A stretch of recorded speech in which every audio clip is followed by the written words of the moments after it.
How to add friends on IMO. Want to chat with new people? This guide shows you how to add friends on IMO so you can start connecting with your friends and family. First, open the IMO app and go to your contacts list. You'll see a small plus icon on top of the corner of the screen. Tap on it to open a menu for adding new contacts.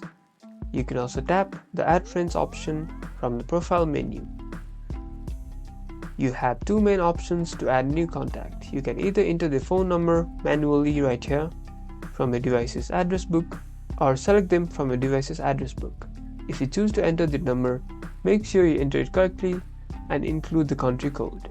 IMO will also automatically sync with your phone's contact list and show you which of your contacts are ready on IMO.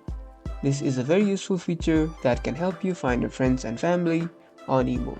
So make sure you have contacts saved on your phone. You now know how to add friends on IMO. Get ready to start connecting with your friends and family. Like and subscribe for more iPhone app tips.